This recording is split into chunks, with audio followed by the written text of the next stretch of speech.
Kwentong ito ay tungkol sa alamat ng paru-paro. Noong unang panahon, may isang maliit na uod na ang pangalan ay Amara. Siya ay kulay abo at hindi napapansin ng iba. Ngunit mabait si Amara. Lagi siyang tumutulong sa mga insekto kahit siya ay maliit lamang. Isang gabi, tumingala siya sa mga bituin at humiling. Sana maging maganda ako para makapagbigay saya sa iba.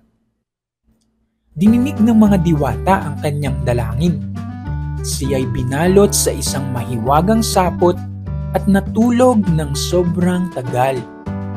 Pagmulat niya, naging isang makulay na paru-paro si Amara.